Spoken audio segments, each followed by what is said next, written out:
isn't any facility or ability to freeze XRP on the XRP ledger.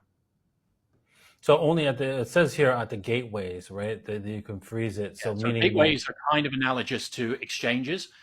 So gateways are, so the XRP ledger, like I said, was the first network that allowed tokenization, right? So you can tokenize some other asset, Bitcoin, Ethereum, US dollars, whatever, on the XRP ledger. The XRP ledger was the first to have stable coins with US dollars and the first to have gold and silver represented on a network, right? And if you do that, you need to have a gateway that issues that asset. Because that asset is not native to the XRP ledger, it has to exist somewhere else, right? An analogy in Bitcoin is Tether, right? So Tether on the Omni protocol on Bitcoin, for example, right? Tether is issued by a company, and that company can freeze Tether on the Bitcoin network, right? So companies that issue assets on the XRP ledger, they can freeze those assets on the XRP ledger because they issued them.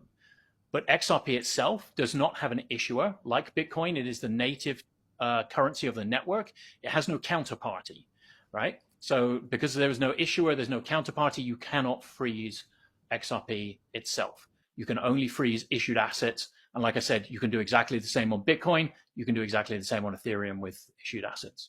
All right, so that clears up the next question, which was there was a balance freeze intended for use to freeze feature, right? The in the Ripples Labs document. So basically, you're saying the tokens are freezable, not the XRP itself. Yeah, issued assets, and the documentation makes that very clear. It says that XRP cannot be frozen; only issued assets can. So if I issue, Matcoin on XRP ledger, and I give you a bunch of Matcoin, I can, if I choose to enable that, a freeze function to freeze that. And the reason for that being is for compliance reasons. Let's say I issue gold on the XRP ledger. I tokenize gold. There is some physical gold that backs that, right? Say there is 1 million grams of gold on the XRP ledger, and I have 1 million grams of gold sat in a warehouse. That warehouse gets broken into, that gold gets stolen, right? The physical backing. What do we then do with the gold that's tokenized on the network, right? You don't really want that being sold because there's now no backing to it, right? So in that case, you want to be able to freeze an issued asset such that you can more closely correlate it to what's happening in the real world. And like I said, those functions are also in Bitcoin for issued assets on Omni, and also in Ethereum.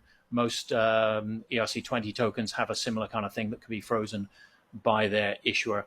But again, you can't freeze XRP itself.